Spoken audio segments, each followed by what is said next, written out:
Salut à toutes et à tous, bienvenue au STAB, le vélodrome couvert de Roubaix dans les Hauts-de-France pour cette émission spéciale La Grande Enquête consacrée aujourd'hui aux sciences du sport. On va vous faire entrer dans les coulisses des laboratoires de recherche de l'Université de Lille et il va y avoir du sport pour tout le monde, les professionnels comme les amateurs. Allez, tous en piste, La Grande Enquête, c'est parti!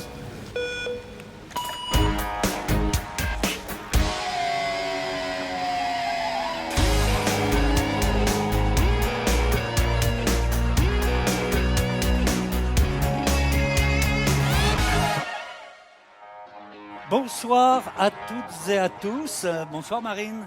Bonsoir Fred. Ça roule ? Bah ici, oui, ça roule.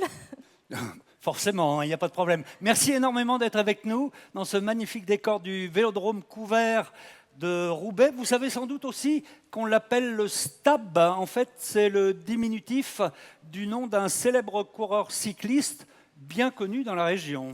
Tout à fait, c'est Jean Stablinski, un enfant du pays qui a remporté 106 victoires pendant sa carrière professionnelle, dont un titre de champion du monde sur route en 1962. Et on prendra le temps tout à l'heure de découvrir un peu plus ce STAB en présence et en compagnie de son directeur, Adrien Notte.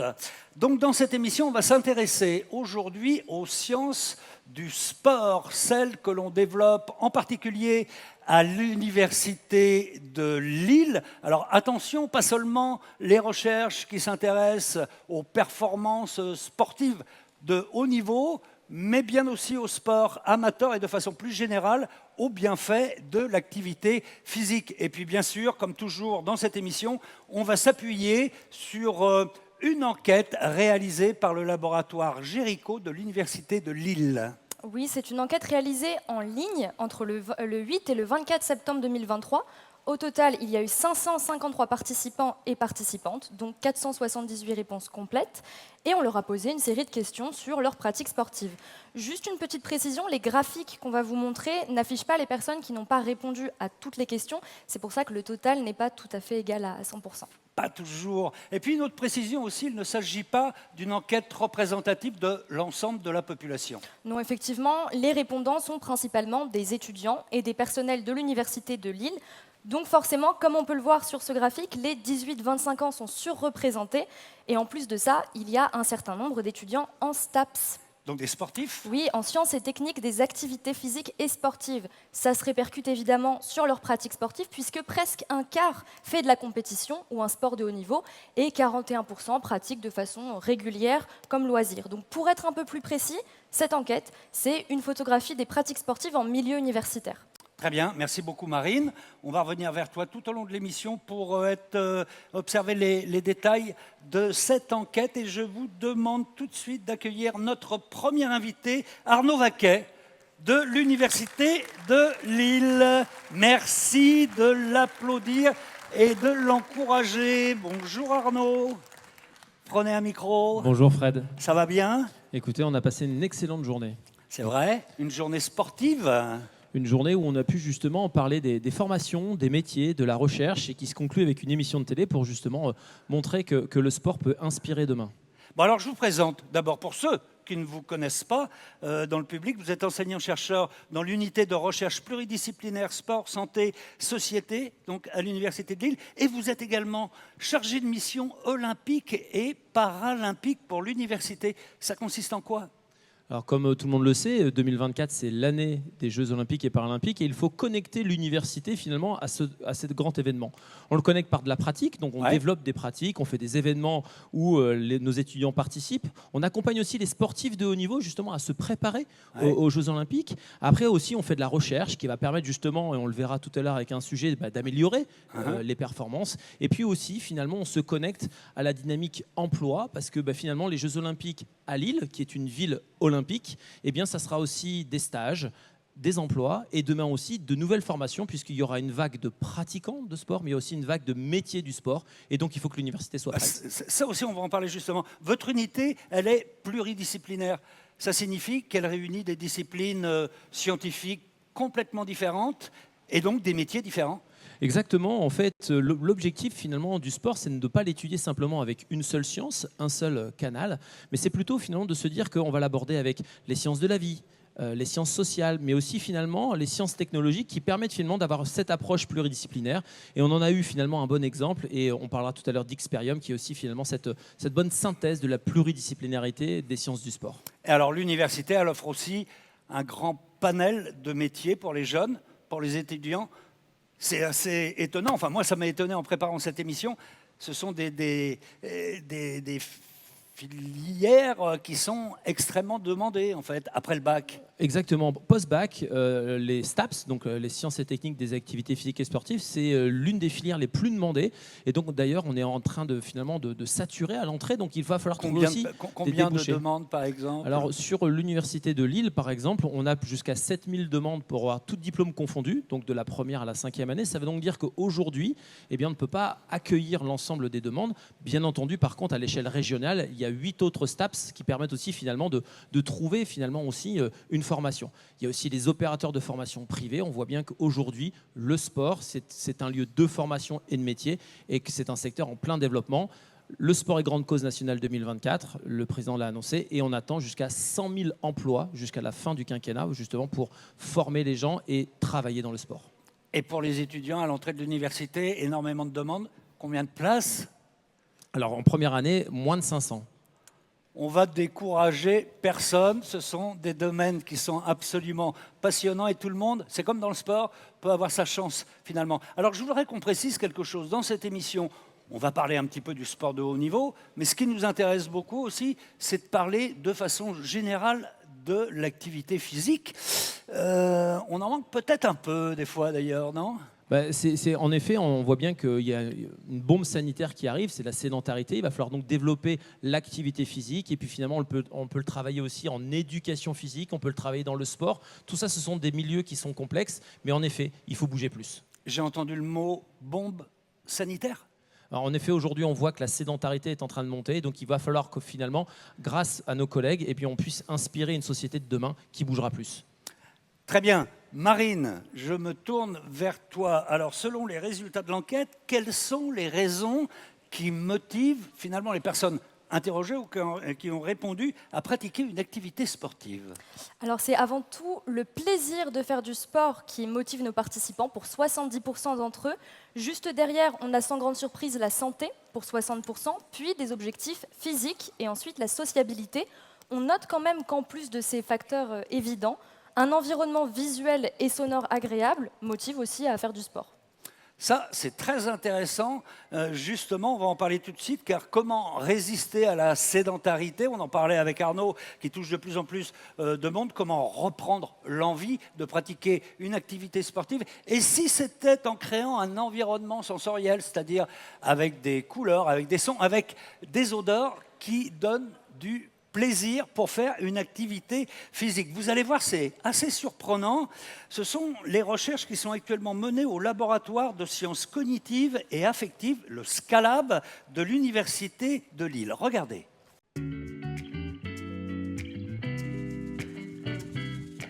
Bienvenue ici à l'Université de Lille, dans le laboratoire SCALAB, où nous nous intéressons au lien entre la sensorialité d'un environnement et le plaisir de faire de l'activité physique. Donc on a tous vécu l'expérience d'être dans une pièce où il y avait de la musique entraînante, un peu jazzy ou alors un peu rock, qui nous donne envie de se lever et de danser. Donc en fait, les environnements sensoriels ont un impact sur comment mon organisme s'adapte. Nous, on va mesurer cela avec différents capteurs.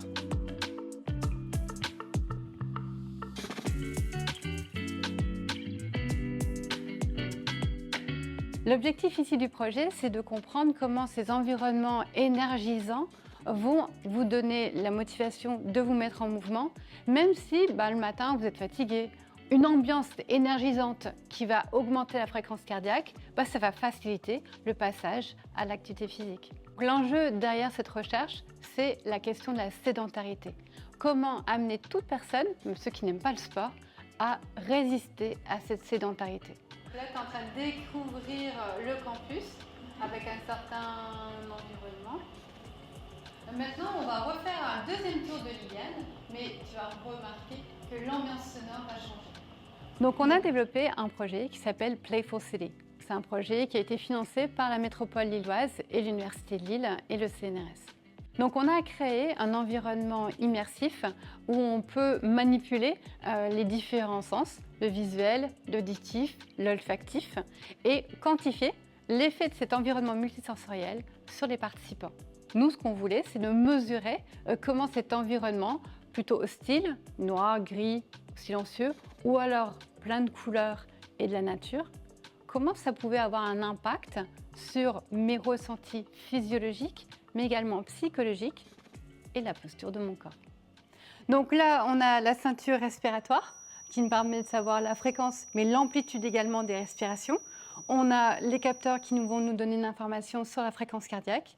Et on a évidemment les lunettes qui vont projeter la profondeur 3D de l'image. En plus de cet équipement physiologique, on a des caméras ici de capture de mouvement 3D qui vont capturer des changements de posture. Si la personne elle change comme ça ou comme ça, on va pouvoir le quantifier. Alors, dernier élément de notre environnement multisensoriel, ce sont les odeurs. Et donc ici, on va s'amuser à donner parfois des bonnes odeurs, comme la lavande, la rose, ou alors des mauvaises odeurs, comme la cadavérine, pour voir si ça va changer fréquence cardiaque, mais surtout l'envie de bouger. On a testé une 50aine de personnes en réalité virtuelle. Donc avec un casque, ces résultats-là nous permettent de dire oui, la couleur, c'est important.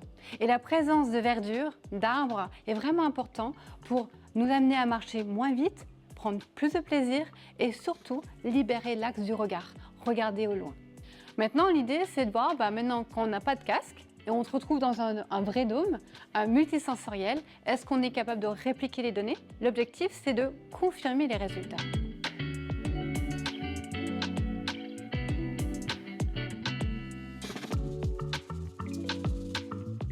Si on prend l'ensemble de nos travaux et qu'on se projette en 2050, pour moi, la ville de demain, c'est un endroit où on a pensé au sens, à la sensorialité.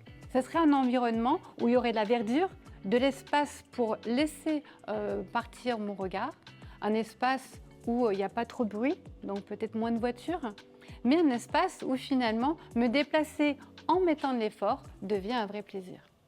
Embellir l'environnement, embellir cet environnement pour retrouver du plaisir à l'activité physique, une réaction pour vous? Il y a toujours cette notion de plaisir qui revient. Oui, en effet, on voit que finalement, il va falloir pousser à l'engagement et favoriser l'engagement. Et d'ailleurs, François est un spécialiste de cet engagement dans l'activité physique. Bonjour François Potvin. Bonjour. Je vous présente, vous êtes chercheur dans l'unité de recherche pluridisciplinaire sport, santé, société de l'Université de Lille.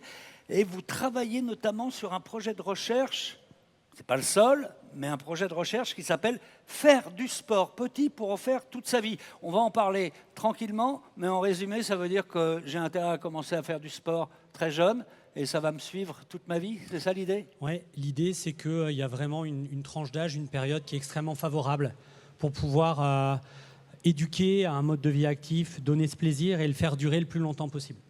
D'accord. On va y revenir. Je me tourne vers Marine pour avoir quelques réponses sur l'enquête. À quel âge ont-elles commencé, les personnes qui ont répondu, à faire du sport? Et pour celles qui ont arrêté, à quel âge se sont-elles arrêtées? Alors la grande majorité, presque 70%, a commencé le sport à l'école primaire. 10% ont commencé au collège et 8,5% à l'âge adulte. Maintenant, si on regarde l'âge auquel ils ont arrêté de faire du sport, on remarque déjà que la moitié n'a pas arrêté de faire du sport. Alors il faut rappeler qu'ils ont principalement entre 18 et 25 ans et qu'il y a des étudiants en STAPS. Mais malgré ça, plus de 30% ont abandonné le sport entre 12 et 30 ans. C'est quand même une part importante. Eh oui, quand même. 30% quand même entre 12 et 30 ans qui arrêtent de faire du sport, c'est pas très bon signe. Non, c'est pas bon signe. D'autant plus, vous avez un échantillon plutôt favorable et sportif.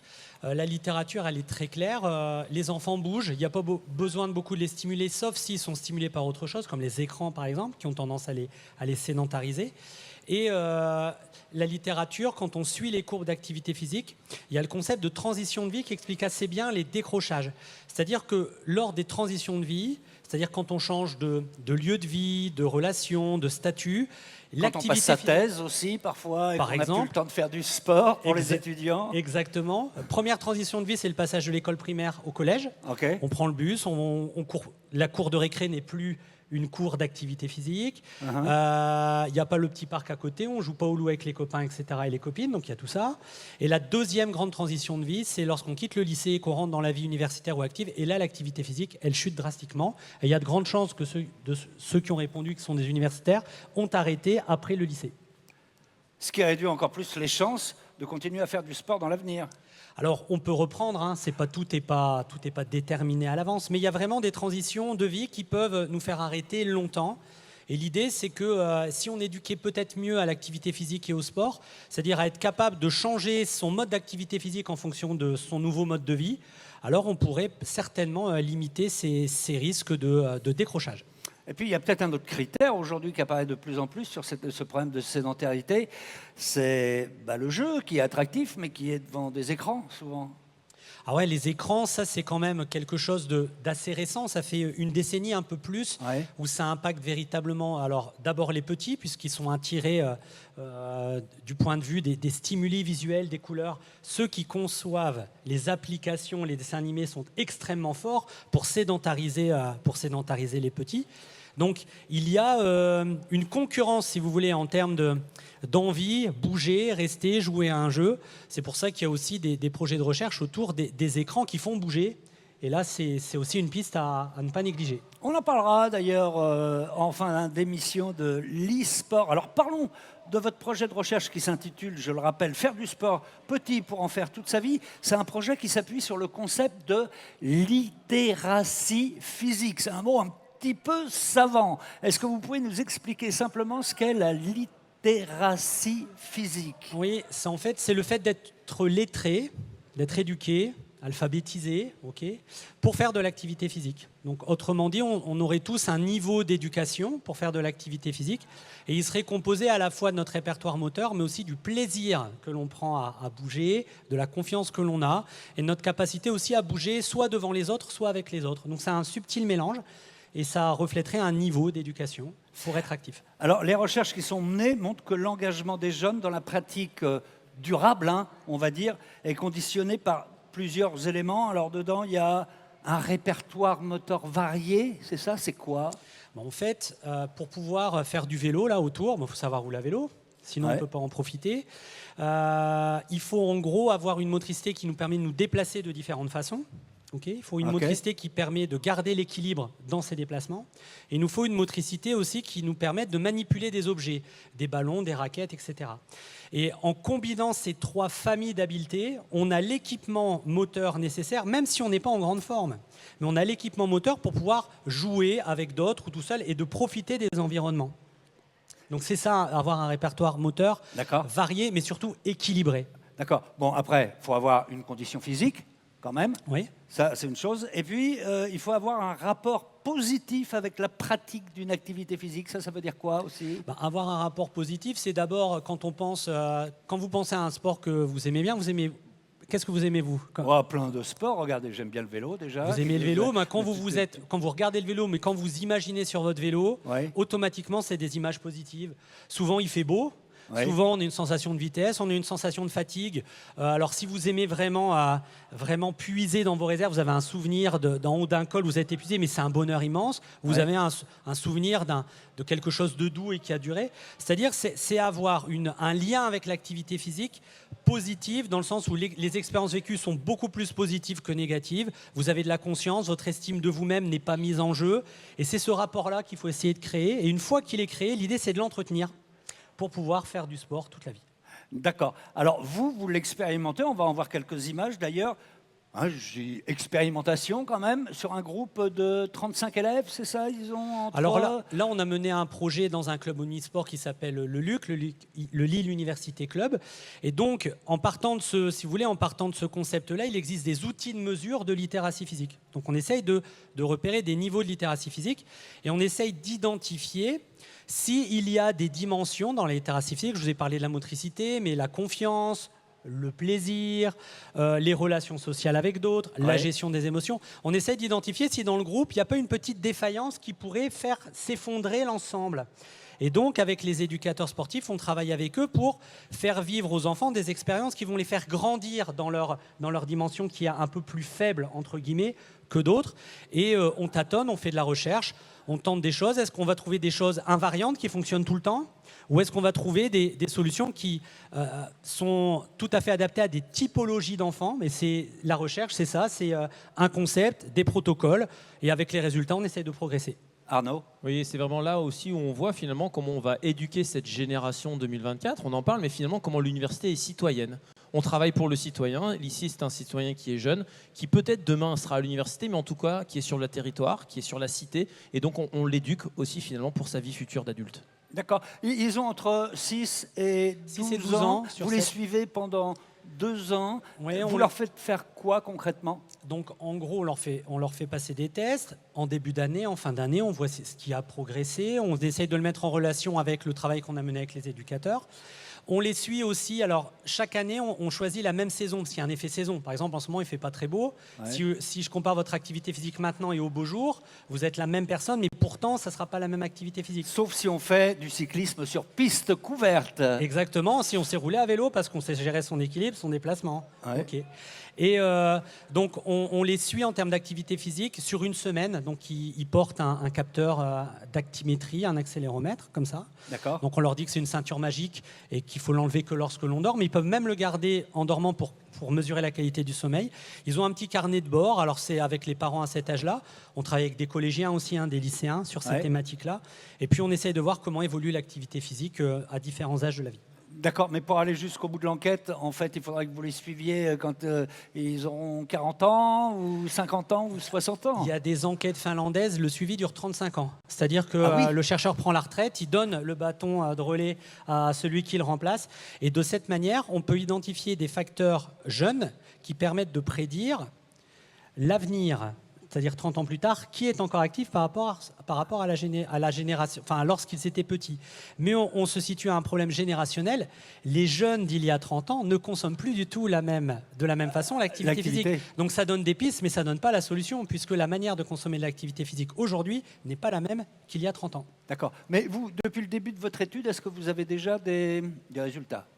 Oui, on a des résultats. Il y a un résultat c'est pas qui nous inquiète, mais qui nous interpelle, c'est qu'il y a très vite un décalage entre les garçons et les filles, notamment sur les habiletés de manipulation de balles et d'objets. Et c'est absolument pas normal, puisque du point de vue des déplacements, de l'équilibre, de la motivation, il n'y a pas trop de chute. C'est pas lié du tout non, pas du tout à des capacités. À des capacités physiques. C'est dû à une stimulation, à l'environnement social, à l'importance aussi que les garçons donnent peut-être à un ballon par rapport à une fille. Ou peut-être qu'on joue plutôt au ballon avec un garçon qu'avec une fille. Oui, il y a l'effet des parents, il y a l'effet de la cour de récréation, où il y a des études qui montrent que 80% de la cour de récréation est consacrée à des jeux plus de garçons que de filles. Donc il y a une petite inégalité là qui se joue et qui nous interpelle en tout cas. Mais c'est vraiment sur les balles. On mène également des études sur le savoir nager. Et là, il n'y a absolument aucune différence entre les garçons et les filles. Absolument pas. D'accord. Est-ce que vos recherches pourraient apporter, Arnaud, en parler un peu, c'est le rôle aussi de l'université, à partir d'études comme ça, prendre une dimension beaucoup plus importante et être transposée dans les écoles, par exemple. On nous dit actuellement que et avant les JO, les JOP, les enfants doivent faire 30 minutes d'éducation physique à l'école, c'est ça ? Encore faut-il être encadré et bien encadré ? Exactement, en effet, c'est un programme national, les 30 minutes d'activité physique quotidienne. Maintenant, en effet, les résultats de recherche doivent permettre finalement, dans quelques années, de modifier les programmes scolaires, mais de modifier aussi les politiques territoriales, soit à la fois en termes d'urbanisme, mais aussi véritablement d'éléments concrets. Donc on va changer par exemple une maquette de formation, on va changer une formation en elle-même pour pouvoir finalement intégrer ces nouveaux éléments. C'est l'objectif de l'université. Mais pour ça, il faut des éducateurs sportifs polyvalents. En effet, c'est le but de l'université aussi, c'est de former finalement des éducateurs sportifs qui vont pouvoir justement aborder l'ensemble des pratiques physiques à l'intérieur du milieu scolaire, dans les clubs sportifs, mais aussi finalement dans la vie de la société en général, puisqu'aujourd'hui on voit aussi qu'on peut avoir des personnes qui font de l'activité physique de façon auto-organisée, donc l'éducateur sportif aussi est quelqu'un qui pourra aussi gérer des groupes peut-être avec des moyens digitaux par exemple. D'accord. Vous nous parliez à l'instant de ce décalage ou de ce déséquilibre ou de cette inégalité entre garçons et filles. On va vous montrer un reportage intéressant pour aller dans le même sens, qui lui est mené par les sociologues du Centre de recherche Individus, Épreuves, Société de l'Université de Lille et qui essaie de comprendre pourquoi les filles, notamment celles des quartiers populaires, restent encore majoritairement éloignées du sport. Regardez. Ah frère, là, j'ai sauté.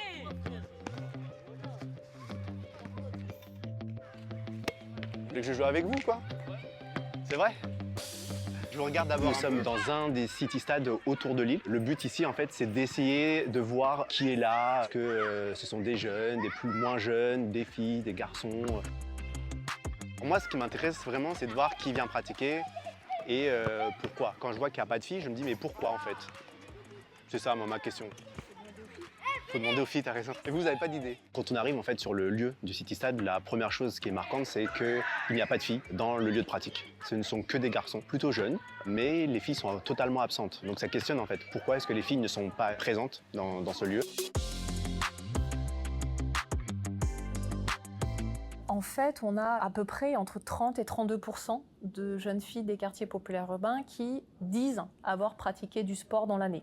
Contre 60, à peu près 60% de garçons dans les quartiers populaires. Du coup, moi, je me suis intéressée à ça. J'ai voulu comprendre comment se faisait-il que ces écarts existaient, alors que depuis les années 2000, on a une politique volontariste de développement de la pratique des filles dans les quartiers populaires urbains. Le travail des scientifiques, c'est justement de donner des clés, des grilles de lecture pour pouvoir montrer qu'il y a des inégalités, etc.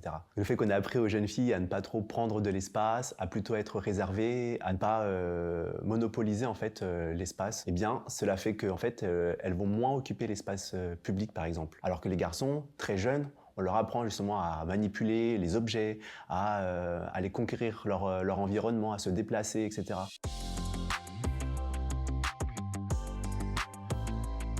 En sociologie, j'utilise l'observation participante. C'est le fait de concilier à la fois l'observation d'un terrain d'enquête avec en plus notre propre participation à nous. En fait, on fait partie du groupe qu'on étudie, et parce qu'on fait partie du groupe qu'on étudie, on est intégré en fait dans la manière de fonctionner, et du coup on voit mieux les codes, on voit mieux les normes, on voit mieux les manières de faire, les routines, etc. Je me suis intéressée aux freins à la pratique des jeunes filles.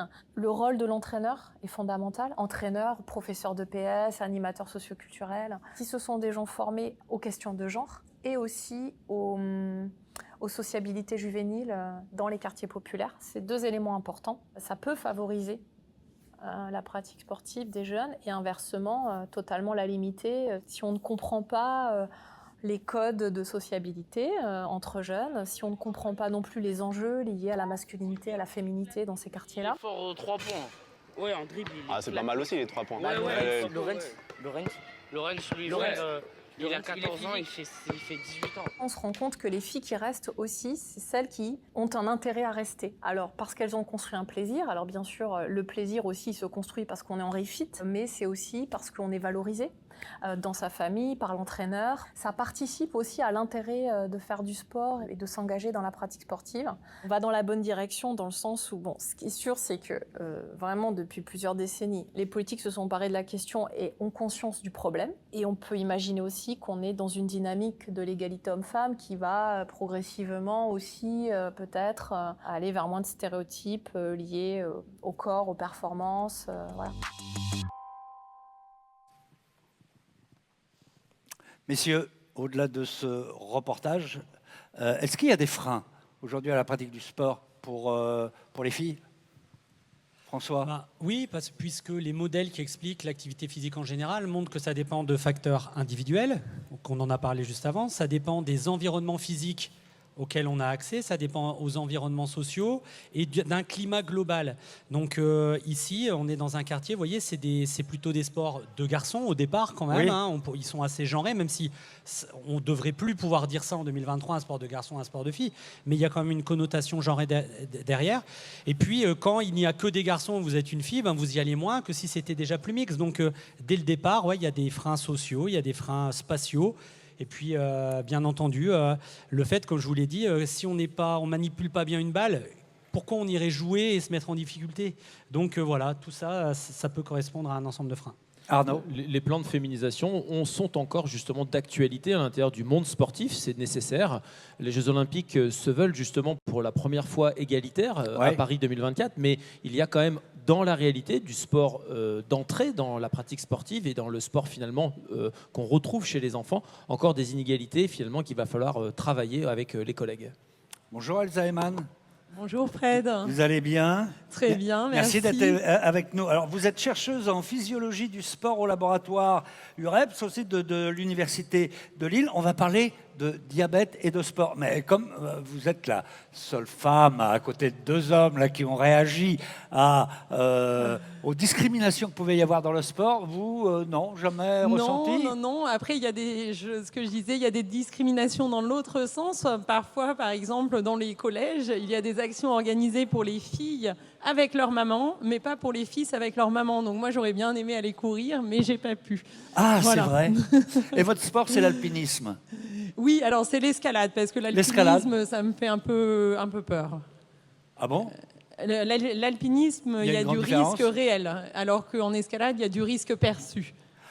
D'accord, très bien. Alors, en tout cas, il y a une idée reçue qu'il faut combattre, c'est que diabète et sport, c'est pas du tout incompatible. Non, c'est vraiment pas incompatible, et surtout, le sport peut être un véritable médicament pour les personnes qui vivent avec un diabète. Comme pour tout le monde d'ailleurs, parce qu'il faut rappeler la règle de base, c'est que ça permet aussi de faire du sport. Les vaisseaux sanguins vont se dilater, une meilleure circulation, etc. C'est ça aussi la base? Oui, tout à fait. Oui, ça a des effets physiologiques sur les vaisseaux, le cerveau, et aussi des effets sur la qualité de vie. Le fait qu'on fasse du sport tous ensemble, le côté social, donc beaucoup de bénéfices. D'accord. Alors pour bien comprendre aussi votre travail de recherche, on va revenir un petit peu aux bases. C'est quoi le diabète? Alors le diabète, ça veut dire qu'on a trop de sucre dans le sang. Et ça a souvent rapport avec une hormone de notre organisme qui s'appelle l'insuline. Et cette insuline, c'est elle qui permet de faire baisser le taux de sucre dans le sang. Donc sans cette insuline ou avec des problèmes au niveau de cette insuline, on a trop de sucre. Et l'insuline est produite par le pancréas. Tout à fait, Fred, par le pancréas. Donc le problème vient souvent de là des cellules du pancréas. Tout à fait, et notamment dans le diabète de type 1, voilà. Puisqu'il y a plusieurs types de diabète qu'on distingue selon la cause du taux de sucre trop élevé. Et donc dans le diabète de type 1, effectivement, les cellules qui produisent l'insuline qui sont dans le pancréas sont détruites par notre propre immunité qui, à un moment, se retourne contre elles. D'accord. Alors, quand on a du diabète, il y a, je résume, deux problèmes principaux. C'est que ça peut mener ou à de l'hypoglycémie ou à de l'hyperglycémie. Oui, tout à fait. Alors, on se demande pourquoi on peut avoir de l'hypoglycémie alors que je vous disais que le diabète, c'est trop de sucre dans le sang. Oui. Mais quand on a un diabète de type 1, comme on ne produit plus d'insuline, il faut forcément s'en injecter. Et donc, on peut le faire avec des stylos, des stylos pour injection, 3 fois par jour, ou avec des petits appareils comme ça. C'est une pompe à insuline avec un réservoir, un petit cathéter et un patch qui met de l'insuline sous la peau. Mais si jamais on met un peu trop d'insuline pour les besoins du moment, ou quand ça s'ajoute au sport qui fait rentrer beaucoup de sucre dans le muscle, là, la glycémie risque de diminuer et c'est ce qu'on appelle une hypoglycémie. Une hypoglycémie, c'est-à-dire les symptômes et les conséquences, c'est quoi? Alors, on sent comme une sensation de malaise, on peut avoir le cœur qui bat plus vite, des sueurs, de la transpiration, et puis on va devoir s'arrêter pour reprendre du sucre. Donc c'est forcément un peu gênant, on doit s'arrêter pendant 15 minutes, le temps que la glycémie remonte, etc. Donc ça va être gênant en EPS, en compétition, etc. Parce que si on ressent sur notre sujet de diabète et sport, quand on fait une activité physique et quand on est diabétique, on provoque un peu les risques d'hypoglycémie, c'est ça? Oui, parce que effectivement, quand vous faites de l'activité physique, il y a des portes dans le muscle qui s'ouvrent pour laisser rentrer beaucoup de sucre. Donc le sucre qui était dans le sang va rentrer dans le muscle. Et les personnes qui n'ont pas de diabète, leur pancréas s'adapte automatiquement en baissant la sécrétion d'insuline pour éviter qu'il y ait vraiment trop de sucre à rentrer dans le muscle. Oui. Mais les personnes qui ont un diabète peuvent aussi anticiper en baissant leur dose d'insuline. D'accord. Et donc, les risques, c'est quand on fait un sport, c'est de faire un malaise, de chuter, de vélo, de... Oui, alors c'est rare d'aller jusqu'au malaise où on perd connaissance, heureusement. Il faut vraiment encourager la pratique sans avoir trop peur quand même, puisqu'on a des outils qui permettent de surveiller la glycémie et donc de s'arrêter bien avant que ce soit un malaise où on tombe dans les pommes. D'accord. Mais si on fait un constat aujourd'hui, peut-être que, messieurs, vous connaissez des gens qui font du sport et du diabète, je ne sais pas, mais il y a quand même une crainte chez les gens qui font du diabète de faire du sport parce qu'ils se disent il peut m'arriver ce problème-là, surtout que ça ne s'arrête pas au moment où on fait l'activité physique, ça peut être après l'avoir fait. Alors moi, je peux vous en parler. Mon fils est diabétique de type 1. Oui. Et donc, je suis inquiet quand il a sport, puisque comme il fait de la natation, j'ai peur qu'il fasse un malaise dans l'eau, par hypoglycémie. Donc, grâce aux recherches que mène Elsa, mais d'autres collègues, bien sûr, on a des préconisations. C'est-à-dire qu'on a un mode d'emploi, 1 heure à 1 heure et demie avant le sport, on baisse l'insuline.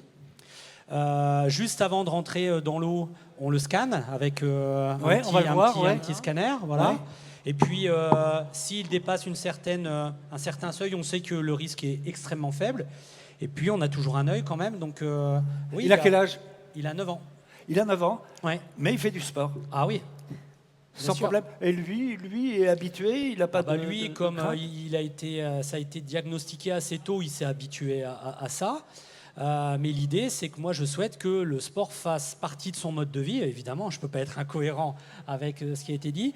Ouais. Et donc, il doit, lui, le challenge, mais c'est ce qu'on fait c'est ce que fait Elsa avec son équipe, c'est aussi d'éduquer les parents.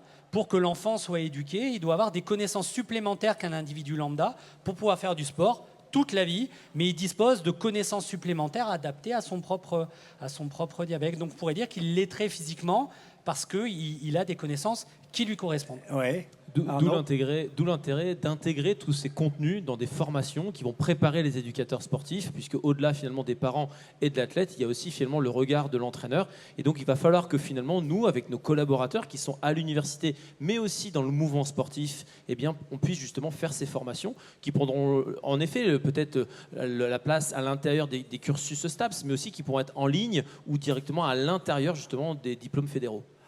D'accord. 9 ans, je suppose quand même qu'il faut un petit coup de main des parents, mais le but, c'est d'être autonome à un moment. Ah bah, bien sûr, je pense que c'est ce que vise aussi Elsa. Elsa, voilà, ça fait partie d'une procédure, comme vous, on vous dit de vous échauffer, de vous hydrater. D'accord. Celui qui porte un diabète, il doit aussi se scanner un petit peu avant, et puis 1 heure et demie légèrement anticipée. Donc quand on fait du sport, on a du diabète. Il faut faire attention parce qu'il faut réussir à stabiliser en fait sa glycémie pendant l'effort et après l'effort. Et pour ça, aujourd'hui, vous avez des outils beaucoup plus pratiques qu'hier. Hier, par exemple, vous voulez faire un test sur moi pour connaître ma glycémie. Hier, on utilisait je faisais quoi? Des glucomètres comme celui-là. Alors, une petite piqûre au bout du doigt. Voilà. Hop. Je prépare le matériel. Donc, avant de piquer, on va insérer ça fait pas mal la petite bandelette dans le glucomètre. Alors, je mets quelle profondeur d'aiguille, Fred? Le moins possible. Le moins possible.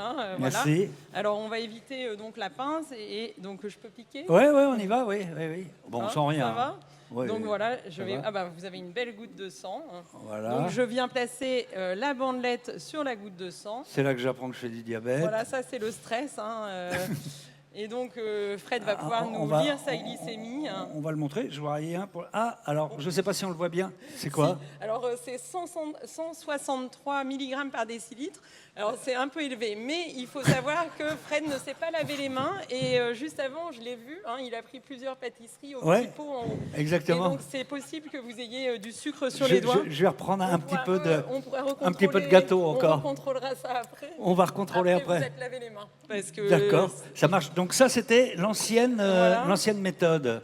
Il fallait se faire une petite piqûre comme ça, et en fonction de ça, après, on s'injecte ou pas de l'insuline. De l'insuline. Il fallait le faire au moins 3 fois par jour avant les repas, et puis même avant le sport, puisque comme François disait, il y a tout un protocole à respecter.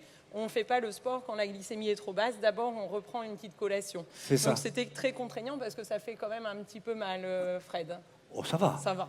Oui, ça va. Alors maintenant, vous avez des nouveaux outils, vous avez des capteurs. Tout à fait. Ça veut dire que vous faites du sport, vous êtes sur votre vélo, etc., ou vous courez et vous vous arrêtez une fois de temps en temps. Alors, vous avez quand même... Est-ce qu'on le voit bien? Alors, je vous le montre. Voilà. Et je vous- Alors ça, c'est... Ça, ce sont des capteurs de glucose en continu. Ça ne va pas mesurer le glucose directement dans le sang, parce qu'on ne pourrait pas avoir l'aiguille dans le vaisseau, mais ça mesure sous la peau, dans le tissu adipeux qui est sous la peau. D'accord. Et en fait, c'est un reflet de ce qui se passe dans le sang, avec Ouais. un petit décalage quand même de 10-12 minutes. D'accord. Et donc, vous voyez, vous pouvez... Et j'ai donc- l'application sur mon téléphone. Et vous Donc, passez voilà. devant, comme Alors, ça, une fois de temps en temps, pour voilà, l'activité sportive? avant les nouveaux capteurs comme celui-là, il n'y a même plus besoin de passer devant. Vous voyez, il est actualisé. Ouais. Là, je suis à 115. D'accord, C'est un c'est petit bien. peu mieux que vous, mais... Vous n'êtes pas passé au buffet. c'est ça. Et donc, l'avantage, c'est que ça prend une glycémie toutes les minutes sans que j'ai rien besoin de faire, Donc- et même la nuit.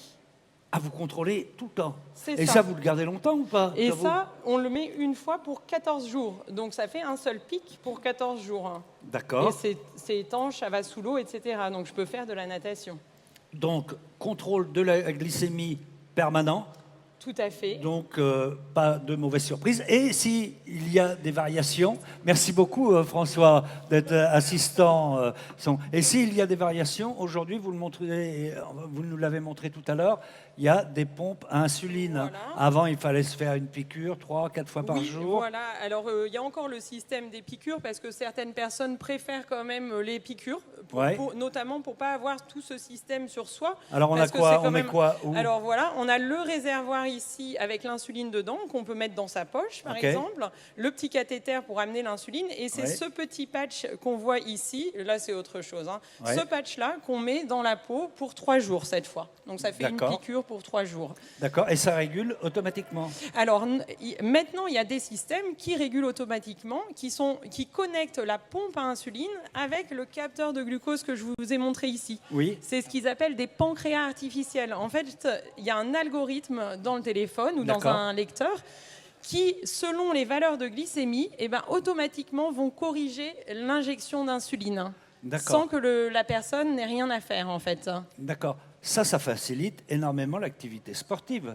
Alors oui, en quelque sorte, mais il faut savoir qu'une fois que l'insuline est sous la peau, il va y avoir un laps de temps pour qu'elle atteigne les vaisseaux sanguins. Donc le problème, c'est quand même qu'il faut aller encore dire à notre système que dans 1 heure, on va faire du sport pour qu'elle ait le temps quand même de diminuer l'insuline bien avant le Il ne sport. faut pas partir faire une partie de ballon tout de suite avec un copain comme ça à toute vitesse. Alors bien sûr, on va autoriser de faire des parties de ballon au dernier moment, et heureusement pour l'enfant. Mais il y a d'autres solutions. Par exemple, on peut toujours prendre une petite collation glucidique ou Ouais. même changer un petit peu l'activité physique qu'on va faire pour qu'elle soit moins hypoglycémiante. Vous accompagnez, vous, des sportifs ou amateurs ou de haut niveau avec ces protocoles? Alors, on les accompagne dans les recommandations qu'on peut faire. Après, en pratique, nous, en recherche, on ne teste pas forcément des sportifs de haut niveau. On teste toute personne qui a un diabète de type 1 et qui veut mieux connaître l'effet du sport sur sa glycémie. Mais il y a beaucoup de sportifs de haut niveau qui ont un diabète de type 1. Oui, il y en a beaucoup. Oui. Il y en a, on ne va pas citer de nom forcément. Non, Je sais non, pas, non. d'ailleurs, il n'y a pas d'histoire de secret médical parce qu'on les trouve sur Internet assez facilement. Voilà, tout à Il y a des fait. tennismen, il y a des nageurs de compétition, il y a toutes sortes de Des sportifs hockeyeurs, qui sont vraiment très très haut niveau et qui savent gérer leur diabète. en Tout fait. à fait. Bon, mais quand je suis amateur, malgré tout, est-ce qu'il y a des sports qu'il faut éviter de faire? Parce qu'il peut y avoir un risque si je fais une hypoglycémie en plongée sous-marine, par exemple. Oui, alors il y a quelques sports entre guillemets à risque, mais même pour la plongée, maintenant il y a des protocoles bien précisés par la Fédération de plongée qui permettent aux personnes qui ont un diabète de type 1 de pouvoir aller plonger. Donc par exemple, les protocoles, ça va être que la glycémie soit assez haute au départ, à 200 mg par décilitre ou supérieure, avoir toujours quelqu'un à côté. Il y a un tas de choses à respecter, mais les personnes avec un diabète peuvent plonger. L'alpinisme, que Alors, vous connaissez bien, l'escalade, qui... L'escalade, quand c'est sur une seule voie, ça va. Après, l'alpinisme, c'est vrai que le risque, c'est quand même de faire une hypoglycémie quand on est très haut et tout seul. En fait, il faut toujours être accompagné et être vigilant au niveau de ses glycémies. D'accord, mais on a aussi un progrès, on le voit, technologique, qui permet aussi d'aider de plus en plus, qui facilite quand même la pratique d'une activité physique. Tout à fait. L'avancée des technologies depuis les 10 dernières années, c'est quelque chose vraiment de génial pour les personnes qui vivent avec un diabète. Parce que même maintenant, sur les capteurs de glucose, vous avez des alarmes. On peut mettre une alarme minimale pour détecter une hypoglycémie ou maximale. D'accord, même si vous ne passez pas devant. Voilà, même si on ne passe pas devant. La nuit, on le pose à côté le téléphone. Sonore. Voilà, une alerte sonore. Et donc, pour les parents, c'est vrai que c'est quand même bien plus rassurant qu'il y a des années quand il n'y avait pas toute cette évolution technologique. Très bien. Et on voit comme quoi les recherches vont dans la société et ça permet véritablement finalement d'accompagner le développement de l'activité physique pour tous. Absolument. Merci beaucoup Elsa, merci beaucoup François d'être venu nous présenter vos recherches. Merci. Arnaud, vous restez avec nous. Dans un instant, on parle d'une autre recherche absolument passionnante pour prévenir les commotions cérébrales, notamment chez les rugbymen. Mais pour l'instant, on va rejoindre Marine et son invité pour faire un petit tour de piste du STAB. Oui, Fred, je suis en compagnie d'Adrien Nopp, le directeur du STAB où nous sommes actuellement. Bonjour Adrien. Bonsoir. Alors, Adrien, le STAB, 12 000 m² de superficie. Vous accueillez des compétitions et des entraînements de cyclisme sur piste évidemment, mais aussi de BMX et même de volleyball. On peut dire qu'il porte bien son nom de deuxième vélodrome national. Alors c'est un deuxième vélodrome qui s'assume, un deuxième qui s'assume clairement. Alors deuxième vélodrome national, vous l'avez dit, il y a un vélodrome à Saint-Quentin-en-Yvelines, à côté de Paris. Deuxième parce que ici le dynamisme est quotidien, parce que vous avez autour de vous des cyclistes qui tournent en plein automne, en plein hiver, c'est notre quotidien. Et ce soir, c'est pas un nombre très élevé par rapport à d'habitude. Et puis également sur les événements qu'on a accueillis, championnat du monde, championnat de France, de nouveau des championnats du monde à partir de l'année prochaine. Donc un deuxième qui s'assume. Et puis on est à Roubaix. À Roubaix, il y a un vélodrome historique, le plus connu au monde, qui est à quelques mètres d'ici. Donc oui, c'est un deuxième qui s'assume. Et sur le territoire, on pourra rappeler que c'est le vélodrome régional, co-géré par la région, par le département du Nord et par la ville de Roubaix. Donc oui, c'est un deuxième qui s'assume. Alors la discipline emblématique ici, si on ne l'avait pas remarqué, c'est le cyclisme sur piste, donc du cyclisme en intérieur sur des vélos un peu particuliers. Adrien, qu'est-ce qu'ils ont de spécial ces vélos ? Alors c'est des vélos de piste à pignon fixe, avec c'est-à-dire un système de freinage par les jambes. Ils n'ont pas de frein et on freine grâce aux pédales automatiques. Donc c'est un sport clairement de vitesse. Et donc pour ralentir, on décélère petit à petit jusqu'à s'arrêter en s'accrochant à la balustrade. Et au-delà des vélos, c'est la piste elle-même qui est impressionnante. On a un anneau de 250 mètres et surtout une piste inclinée à 44 degrés dans les virages. Autant dire qu'il ne faut pas oublier de pédaler dans les virages, sinon c'est la chute, non ? Alors exactement, c'est une piste, donc vous l'avez dit, aux dimensions olympiques, 250 mètres de long, 7 mètres de large. Pour les connaisseurs, c'est du mélèze de Sibérie. C'est un bois avec une essence particulière. Et donc, je vous l'ai dit, c'est un sport de vitesse qui nécessite, pour passer la grosse ligne bleue que vous voyez autour de vous, qu'on appelle la Côte d'Azur, d'être à minima 27 km/h. Alors, on ne chute pas automatiquement dès qu'on passe en dessous de 27, mais on est beaucoup moins stable, beaucoup moins précis, beaucoup moins à l'aise. Et donc, cette vitesse de 27 km/h est une vitesse qui s'impose. En parlant du cyclisme sur piste, vous l'avez dit, le STAB a accueilli les championnats du monde professionnel en 2021, les championnats de France cette année, en 2023. Quelles sont les prochaines compétitions ici au Vélodrome ? Alors, on devrait normalement accueillir les championnats de France paracyclisme en février 2024. Vous l'avez dit aussi en introduction, le STAB se diversifie, il accueille d'autres événements. Donc, on a aujourd'hui un club de volley professionnel qui est basé jusqu'à la fin de la saison prochaine ici au Vélodrome. On accueillera également une compétition de saut à la perche au mois de février prochain. Et puis, en octobre 2024 et en 2025, on accueillera les championnats du monde master, donc les seniors amateurs en cyclisme venus du monde entier, avant de se repositionner sur d'autres compétitions en 2026-2027. Mais oui, on a un programme qui s'écrit et un programme qui se remplit bien. Donc encore plein de beaux événements sportifs à vivre ici. Évidemment, il est difficile de parler de compétition sans citer les Jeux Olympiques et Paralympiques de 2024. Et à l'occasion, le STAB a été labellisé Centre de préparation des JOP. Qu'est-ce que ça veut dire concrètement ? Alors en gros, ont été recensés les principaux équipements sportifs du pays, dont le vélodrome fait partie. On est ce qu'on appelait avant base arrière, qu'on appelle aujourd'hui de façon bien plus positive centre de préparation aux Jeux. Des vélodromes couverts, il y en a peu sur le territoire, donc fatalement à l'approche des Jeux, les équipes, les nations, les plus lointaines surtout, cherchent des points de base, des camps de base, des camps d'entraînement. Donc oui, le STAB est identifié. On ne trahit pas de secret aujourd'hui en disant que toutes les équipes de France s'entraîneront ici au Vélodrome les 3 semaines qui précéderont les Jeux Olympiques et Paralympiques. On a également l'équipe du Japon qui a confirmé sa venue. On a d'autres équipes qui se présentent, mais là on ne peut pas encore tout confirmer. Mais oui, on a ses atouts. On se l'est dit, la piste olympique, on a notre proximité avec Paris, on se le répète régulièrement, mais là c'est clairement un atout. Et puis un vélodrome qui a fait ses preuves. Vous l'avez dit également, on a accueilli les championnats du monde en octobre 2021. Donc à l'occasion, 44 nations sont passées par ici. Et donc c'est 44 nations qui connaissent aujourd'hui le vélodrome et qui sont susceptibles de venir s'y préparer avant les JO paralympiques. Vous avez annoncé des équipes qui allaient s'entraîner. Est-ce qu'il y a déjà des équipes présentes et qui se préparent pour les JO Alors, on a régulièrement les équipes de France, dont sprint, endurance et paracyclisme, qui viennent s'entraîner ici au STAB. On a accueilli également cet été l'équipe nationale du Japon. Et tous les ans, on a des nations qui passent régulièrement. L'année dernière, on a fait pas loin d'une dizaine de nations qui sont passées ici sur le vélodrome. Alors, on était en configuration quasi olympique, puisque les championnats du monde avaient lieu au Vélodrome national, et donc les équipes sont venues tester ou retester l'équipement. Mais oui, on a déjà des nations qui viennent, et on sait qu'à l'approche des Jeux, on a des nations qui nous regarderont encore plus. Eh bien, on souhaite une bonne préparation à toutes les équipes. Merci beaucoup, Adrien. On va maintenant se tourner de nouveau vers Fred, qui ne va pas nous parler de cyclisme sur piste, mais de rugby. Oui, de rugby, effectivement.